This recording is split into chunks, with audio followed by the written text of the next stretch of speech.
The term startup refers to a company in the first stages of operation. Startups are founded by one or more entrepreneurs who want to develop a product or a service for which they believe there is a demand. These companies typically don't have the fully developed business model and, more crucially, sometimes lack the adequate capital to move on to the next phase of their business. There are several different factors that entrepreneurs must consider as they try to get their startups off the ground and begin operations. And just a few of these would be where the geographical location to maybe incorporate this company, which is one of the legal structures of the company. What type of leadership do they want with inside the company? And then, of course, how to secure funding. HFTP encourages entrepreneur efforts to bring new products and ideas to the hospitality arena through E20X. E20X offers startup companies the opportunity for product exposure, venture capital, and product viability. Whistle Messaging received the 2015 E20X award. So today we are pleased to have Jonathan join us and to provide insights on what it means to be an entrepreneur in today's environment and what the day-to-day looks like in starting a company. He is co-founder and president of Whistle Messaging. And now, with that being said, Jonathan, I'd like to turn over the hangout to you. Thank you so much. Can everyone hear me okay? I switched over to headphones just to make sure everything's great. Awesome. Well, yeah, thank you everyone for joining here today. As you know, my name is Jonathan. I am co-founder and president of Whistle Messaging Inc. A little bit about Whistle before we jump any further. We are the leading guest messaging software for the hospitality industry and lodging. What that means is we created a software that allows guests to interact with the hotel through messaging capabilities, right, which we're all used to on a day-to-day basis. And a little bit about my journey. So I'll be discussing my journey here today. I founded the company with my co-founder in 2015, actually, the year that we participated in HFTP's first ever Entrepreneur 20X. So I'll kind of briefly describe how we came up with the concept and some of the practices that we took in creating Whistle and building it to the company that it is today. Definitely think we're still a startup. Thank you for that definition of a startup. Reminds me of some of the struggles that we went through early on with the lack of resources, financial capital, and other things that were mentioned in the definition of a startup. So a little bit about the journey and how we kind of began. Early on, we used a different methodology than most people do when they develop a company. I read this book by an author by the name of Eric Ries. It's called The Lean Startup. He describes what is known as the lean methodology. We utilize the lean methodology, which kind of principles are to do research and peer and industry interviews in the that relate to the basically problem or that you're trying to fix. So this is prior to developing an actual product, an MVP. So what we did is we found what am I looking for? The word. We found a problem in an industry that we were trying to fix, and then turned that into a business idea and created a product. So prior to actually creating Whistle and having a product, what we did is we conducted several interviews with industry leaders, whether it was hotel general managers, operational managers, regional managers in the industry.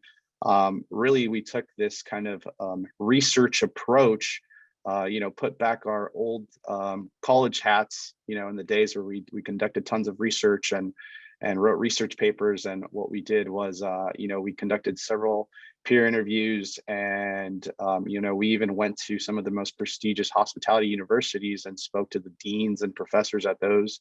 So like that, the University of Cornell and UNLV, and really approached them and with this idea that we had, and gathered their feedback. And they kind of reconfirmed the problem that we saw, and the thing that we were trying to fix within the industry. Initially, it was a communication gap that we saw growing within the industry.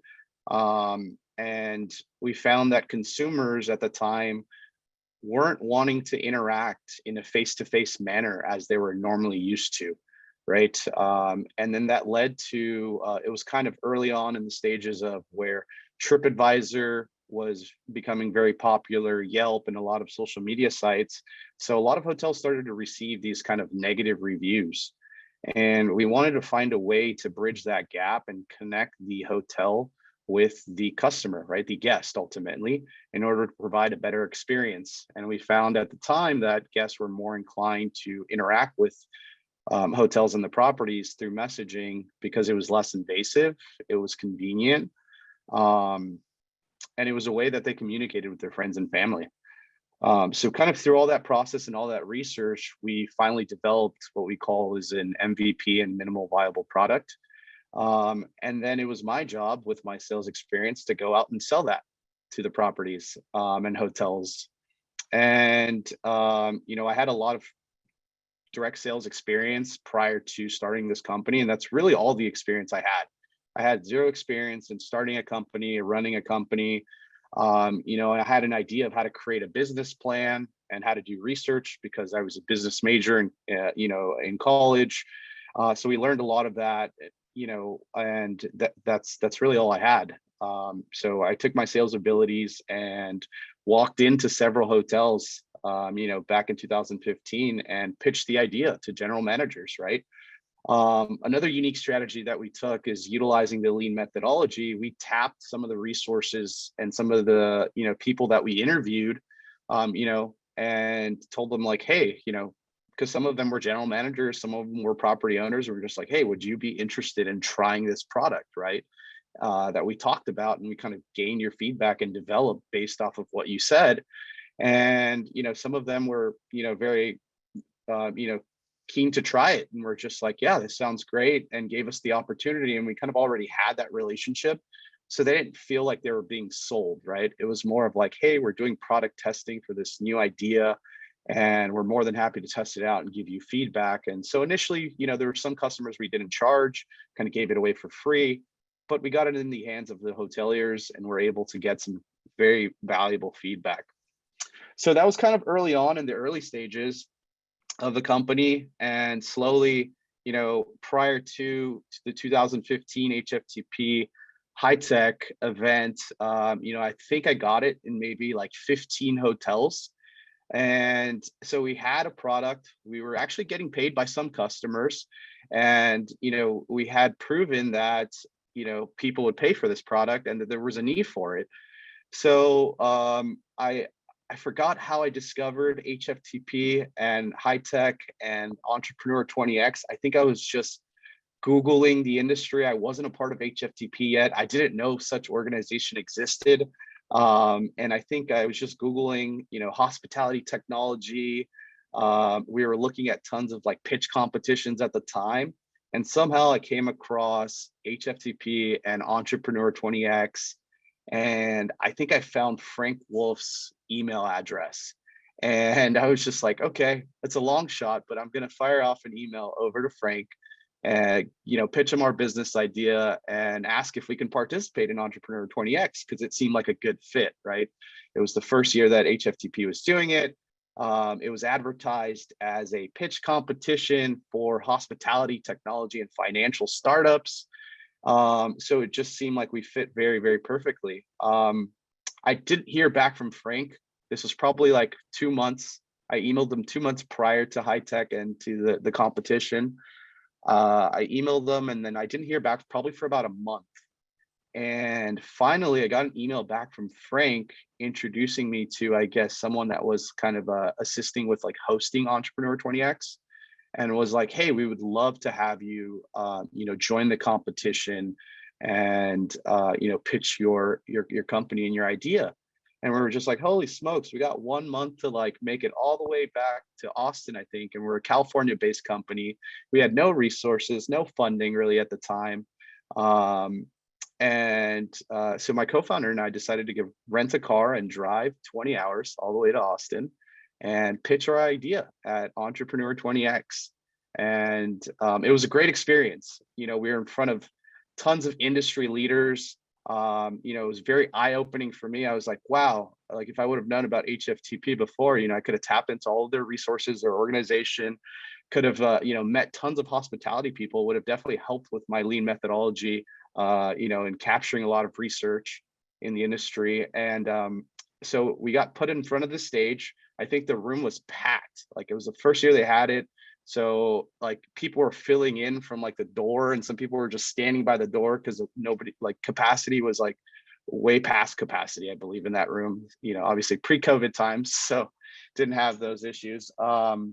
And people were just standing by the door outside, like just trying to listen into all the companies pitch their products. And it was great. They brought together some industry leaders in there. I think some venture capital firms, a lot of people that, that probably we wouldn't have been able to get in front of on our own. So we did the pitch. We were super nervous, right? I think it was our first ever pitch competition at the time. And we thought we had no shot of winning.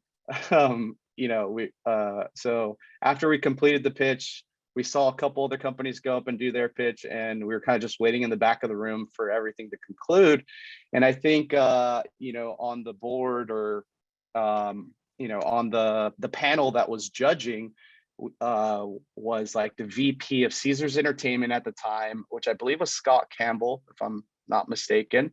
There's a couple VCs, and I forgot who else was on that panel. There's a lot of influential figures, so we were very, very nervous. And then when the winner was announced, we heard our name, but we didn't believe it. And then we heard it again, and we were like, "Oh my God, we won!" So it was a great experience, and to not kind of drag us out further, but I think it really validated the idea that we had, and validated the company that we were trying to build at that time, and again put us in front of this stage, and gave us visibility to the entire hospitality and financial industry, right? So we established a lot of relationships, networked a lot at that conference, and we've been attending High Tech ever since. We've graduated from being Entrepreneur 20X over to purchasing our booth every year, and kind of just scaled the company since then. We've tapped into a lot of HFTP resources, have made a lot of connections over the years, and have kind of continued to scale this company since that moment in 2015. We've made a lot of also like networking with other vendors in the space, right? HFTP and High Tech bring together a lot of people, a lot of vendors. We were able to network. I remember one of our first relationships that we did was with SkyTouch Technology at the time, which was a pretty big vendor. We walked over to their booth, and they had one of the biggest booths at High Tech, I remember. And we were very impressed, and we're like, this is going to be us one day. And we talked to SkyTouch, and we wanted to partner with them because at the time we had no integrations, no partnerships with other vendors. And we fostered that relationship for a very long time, and eventually it came to fruition. And we became a partner with SkyTouch, and eventually we became a Choice qualified vendor. So we're now a Choice qualified vendor for Choice Hotels, which was great.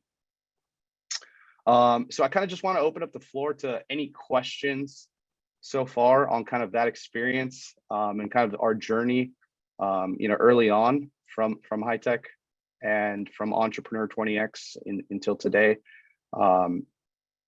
Are there any questions? Did you guys have Q&A with the judges panel after your presentation? Yeah, great question. So I believe the structure was presentation and then Q&A. And they basically asked questions about the business model and the product. And I know, if I'm not mistaken, I know that's the structure today, right, of Entrepreneur 20X, I think. I believe it's they pitch and then you have a Q&A session with the judges and they evaluate it and take all of that into consideration in the pitch. They had some great questions. They, some of the stuff we weren't prepared to answer because we were so early stage and just didn't have the proper answers. But also, it was a great learning experience for us there, with some of the questions that they had as far as like our business model, the product market fit and what we saw for the future of the product. So great question there. Any other questions? So you said that you started with the research portion. How long did what was the time frame for that? I mean, like months, years? Great question. I would probably say we researched probably for 6 months before we even built an actual product. It was probably 6 months of research because I believe we started researching the topic like early 2014. And it wasn't until early 2015 where we actually had a product being built. And then, we took that product to market and sold it to our first like 14, 15 customers. Hey, Jonathan, this is Mark. I had a quick question, if I could, please. Yes, of course. You've been a great asset and help to the YP Council and, just encouraging them. Really two questions. As you were getting started in your journey, what was your biggest thing that surprised you about business and about that? And then what was your biggest, when you came to hospitality specific, was there anything you had always thought about hospitality and you just, wow, this isn't what we expected in the industry, or this was a big surprise? Yeah. So first question was about business and our biggest roadblock, or can you repeat that again? Yeah, biggest roadblock or the biggest obstacle you felt that maybe you and your partner faced, or a big surprise there. You've been to college, you should know everything, and you were just really surprised by something that happened, Yeah, definitely. Great question, Mark. So I was actually surprised that a lot of stuff that we learned in college translated over to real world. Some of the stuff that you learn in your business classes in business school, you can take some of those things and actually translate to real world running a business. And then there's a lot of things that college and the university didn't prepare you for. Right, like how to create a corporation and how to incorporate, where should you incorporate, right? Delaware corporation, things like that. I would say probably the biggest obstacle we faced early on was raising capital. We were a bootstrap company when we went to, Entrepreneur 20X. We had very limited resources. Chris and I were running on our savings, and that's why we didn't fly to Austin. And we drove 20 hours in the car and took shifts. And I think we stayed at like a Days Inn that was probably like 7 or 8 miles away from actual downtown Austin because we couldn't afford to stay in the city. So yeah, raising capital was definitely a big hurdle early on.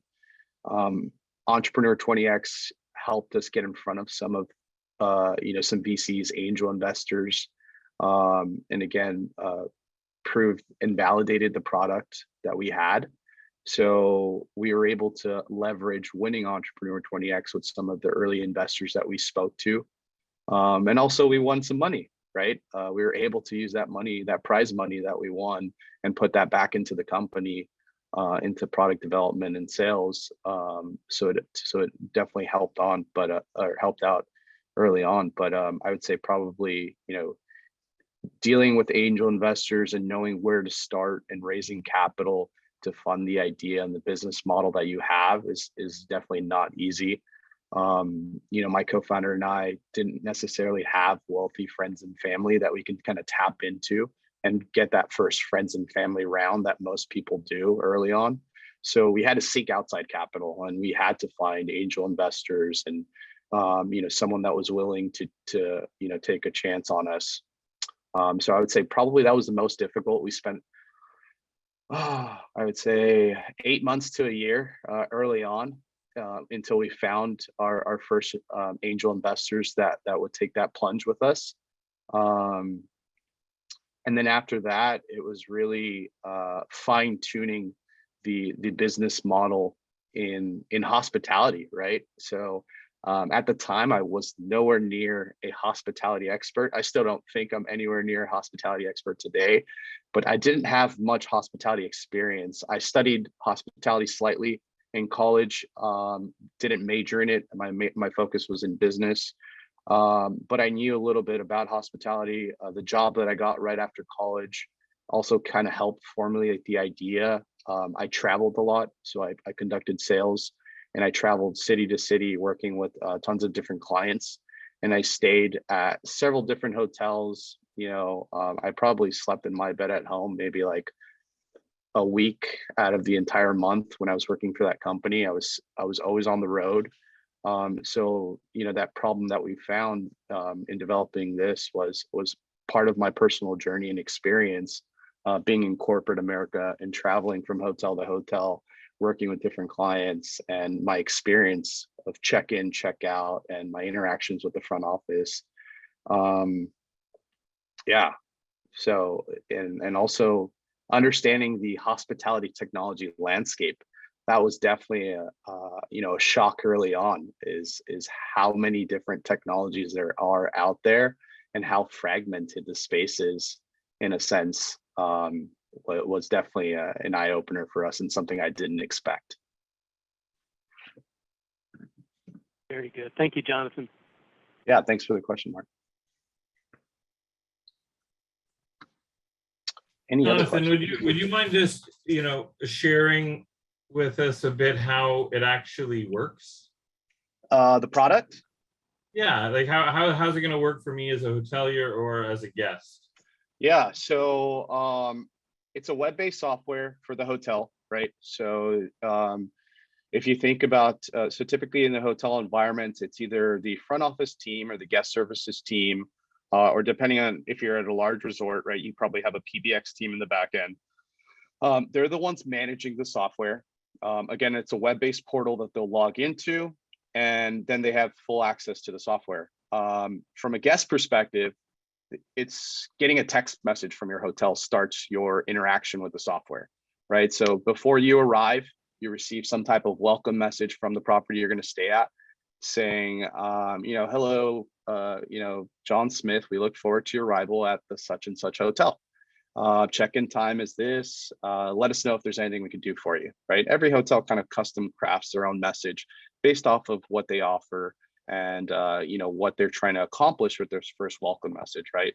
We have kind of properties all shapes and sizes. So we have like airport hotels, we have resorts, we have small boutique hotels, and everyone kind of has a different need in their communication aspect with their guest. But that kind of initiates and gets the first touch point with the guest. And then from there, the guest really saves that number in their phone and is able to interact with the hotel throughout their entire experience through texting. Over the years, we've established a lot more than just messaging. We've built some operational tools for the hotels that incorporate other departments like housekeeping and engineering, just because we felt that was part of kind of the gradual evolution of the product, since we're already interacting with the guest and guests are requesting towels, pillows, all types of things. We created an operational platform on the back end for hotels to be able to communicate internally through our platform. So if you guys are used to Slack or Google Chat, we've created we call it Slack for Hospitality internally in our platform as well. Then we've also created a ticketing system so you can dispatch out things to other departments like housekeeping, engineering, when a guest requests specific items.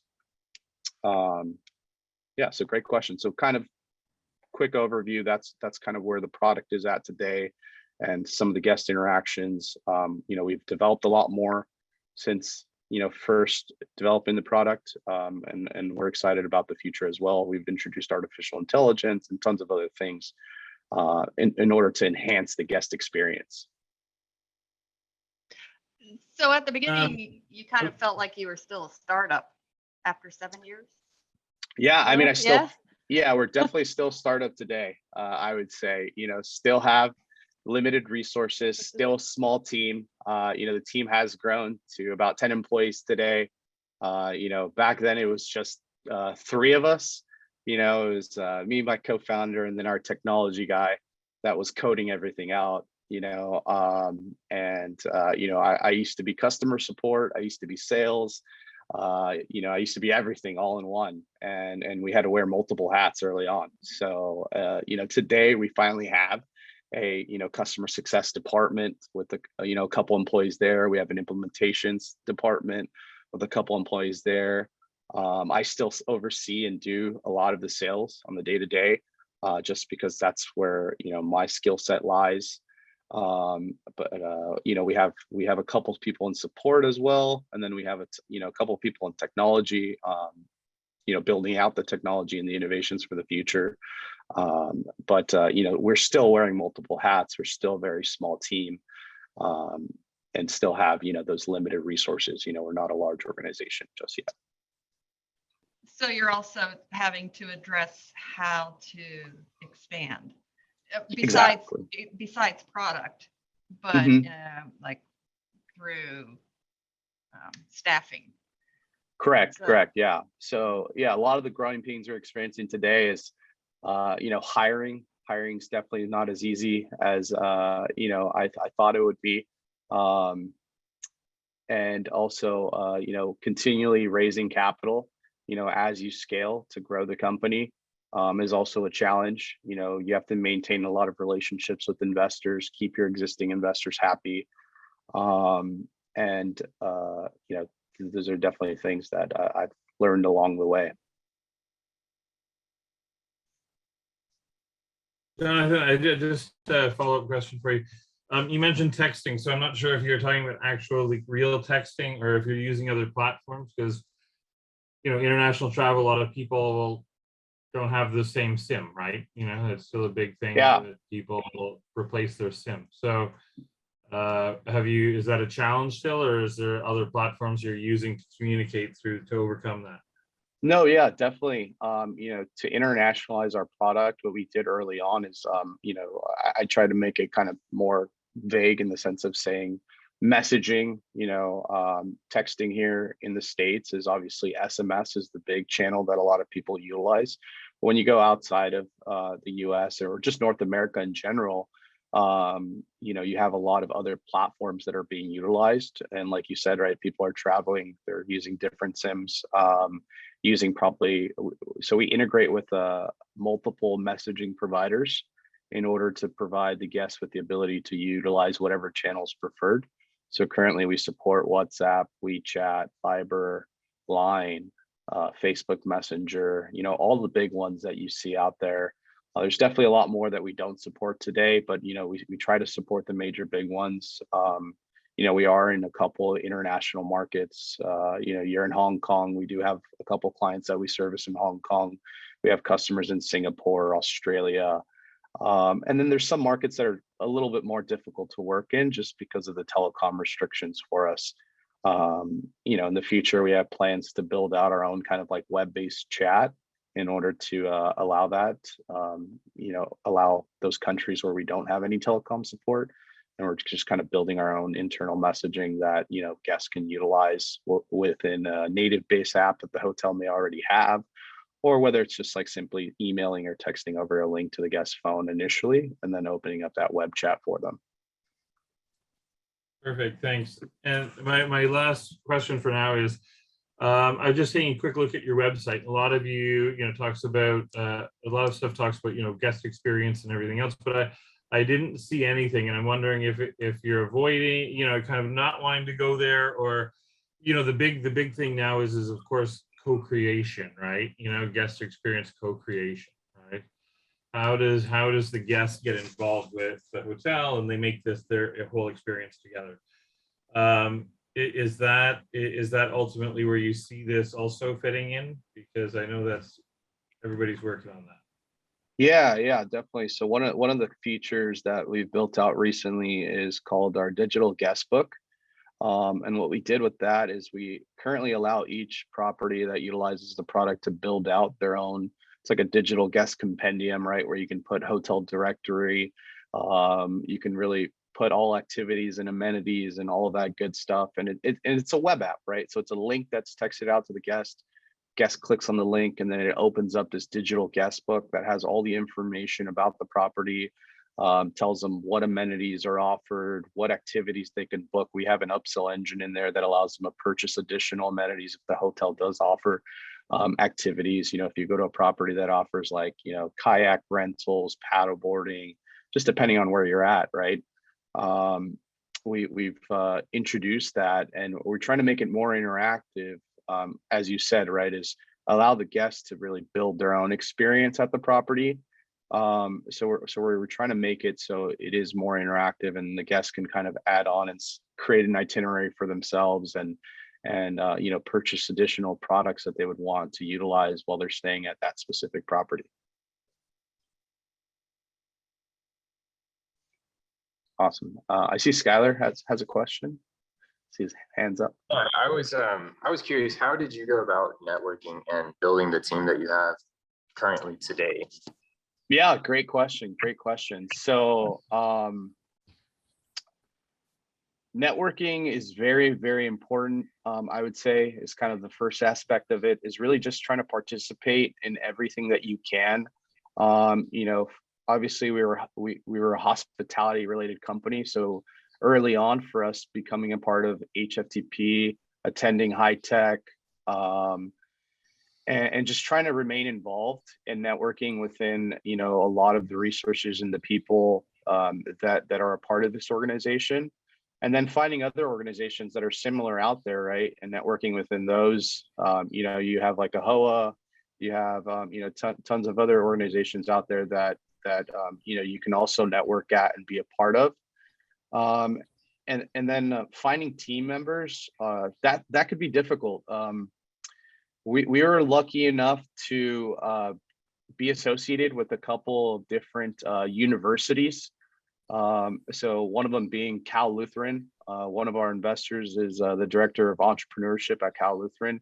And we networked a lot within that entrepreneurship program. And one of our lead developers today, we were actually introduced to through that networking and through some of, he worked for another startup that was associated with Cal Lutheran. And then, we were looking for a full-time developer.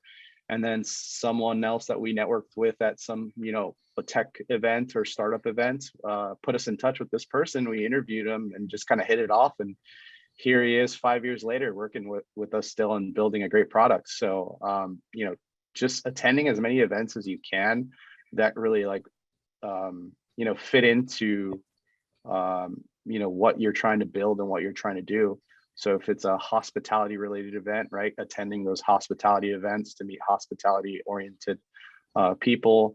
If it's a technology event, attending those technology events. So really just putting yourself out there and going out and meeting other people.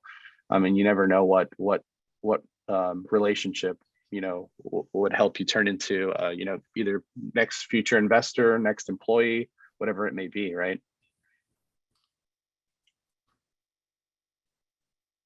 So great question, Skylar. Thank you. Jonathan, I've got a question for you. Yeah. So, the session talks about mindset under 30, today, and, compliments to you and everything that you did. And thank you for the really positive comments that you made about E20X, being, on the forefront of that. And this year, actually, E20X has more participants than it ever has, at any high tech. Wow. So the association, really appreciates the endorsement and the support. My question to you, looking back on how hard you worked and everything that you did, what would you do differently? If you look back on it, we all have some thoughts. Gosh, I wish I would have done this, or I shouldn't have done that. Can you share with the group what you might have done a little differently? Yeah, that's a tough one. Because I feel like when I look back, there's a lot of things I think I would have done differently, but at the same time, I feel like things ended up playing out in a very positive manner, where if I would have done things differently, maybe we wouldn't be where we're at today.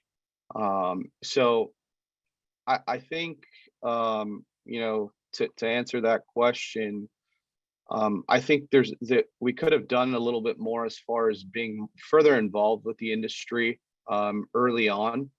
We didn't really, if I would have known about HFTP and high tech and some of the other conferences and things a little bit sooner, I definitely would have kind of dove into that a little bit sooner to kind of get a head start. Probably would have networked a bit more, I would say, early on. I probably could have leveraged a couple more relationships more than I did early on, as far as like, because being a brand new startup and being a brand new company, you get nervous, right? And you're almost scared to reach out and ask peers for help and ask for introductions. I know I definitely felt that way early on, right? I remember even one year, I think it was maybe our third year of attending high tech, I was placed on, I was asked to be on the vendor advisory council for high tech Toronto, I believe, that year. And I thought it was great, but I was very scared to ask for help and to seek advice from either other vendors or some of the other people that we networked with. Like, I believe like one of the nights we had a dinner with like the CEO of like Virgin Hotels, the vice president of Omni, and I was just scared to like put my product in front of them and like ask them for help. And I feel like I definitely could have done better to do so and reach out and probably just ask, right? There's no harm in just asking. What's the worst they can do? Say no. But also, if you ask and they give you an opportunity, right, that can open endless amounts of doors for you. So, I would definitely say that would probably be something I would do differently, right? Is not be so afraid to ask for help and to leverage the network that you have, because I feel like I didn't do that as effective as I could have. That's great, and I think that obviously education is one of the key pillars of what HFTP membership is all about. But networking is definitely one, and to hear you say that, I think helps reinforce to everybody that's participating on the call today.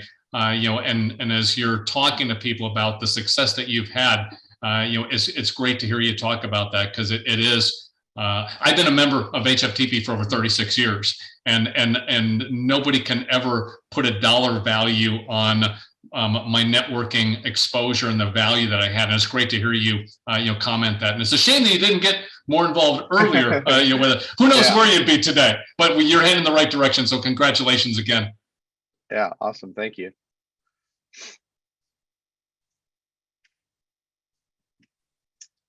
Any other questions?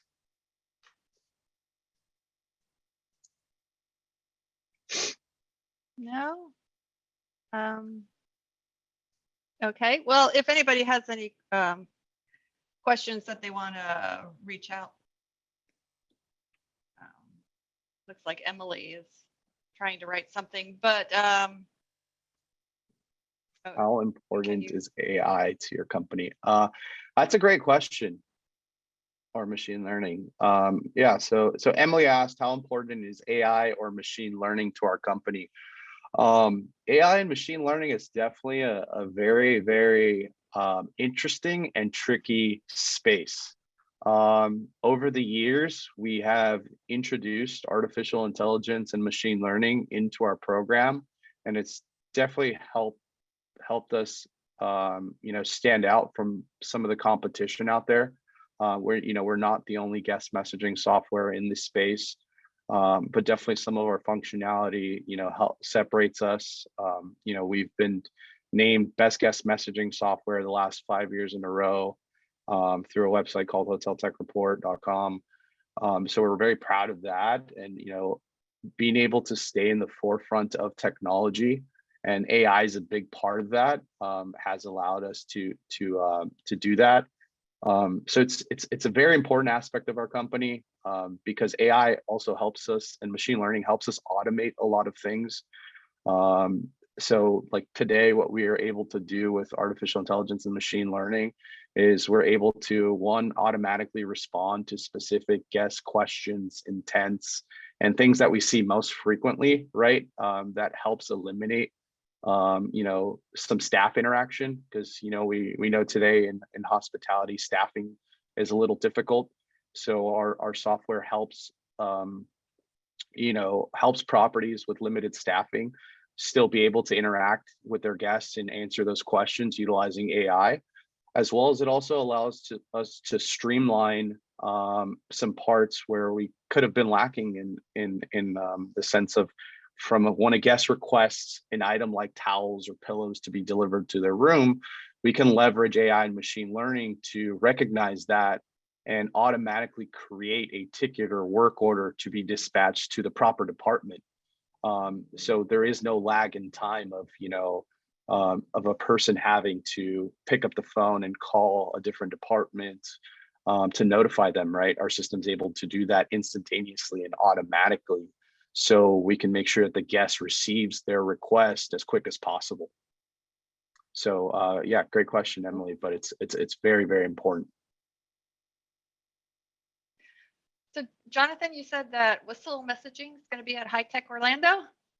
Yes, we will be at High Tech Orlando, and we have some exciting news for High Tech. I think every year we look forward to High Tech, and we always try to have an exciting announcement, right? To keep the industry on their toes, as well as to keep people interested and to make sure we're at the forefront of technology. So, we'll have an exciting announcement at High Tech this year, and we're looking forward to it. Yeah. Okay. So everybody could stop by your booth when they walk through the exhibit floor? That is correct. I wish I would know my booth number right now, but unfortunately, I don't remember what it is. Yeah, and I didn't look it up either. I'm sorry too. It's okay. But yeah, you can definitely, if you download the High Tech app and search Whistle, you'll be able to find us on the showroom floor. So come by and say hi. Yeah, excellent. Okay. And any other words of advice for anybody who wants to do the E20X pitch? I would say, if you want to do it, you should definitely apply, right? That's the first step, is applying to do it. Like I said, for 2015, we weren't invited. I don't even think they were accepting applications that year. I think, HFTP partnered with a incubator or someone in Austin at the time, and they were the ones that vetted the companies.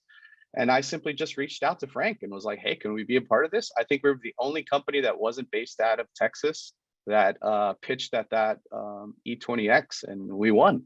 So yeah, definitely don't be afraid to apply and, give it a shot. And then as far as your pitch, it's okay to be nervous, I would say, is a good piece of advice. And if you have opportunity to speak to anyone prior to your pitch, definitely take that opportunity. I know HFTP over the years has introduced like some mentoring sessions and other things like that prior to E20X happening. So definitely take advantage of those sessions, because you can learn a lot from others. Okay, and Brittany was able to find the booth number. It's 1707. Oh my God. Thank you so much, Awesome. Brittany. Yeah. Come see us at booth 1707. Yes, because we have to find out what your announcement is. Yes. Exactly. Okay, so let's say with that, I guess we'll go ahead and wrap up today's hangout.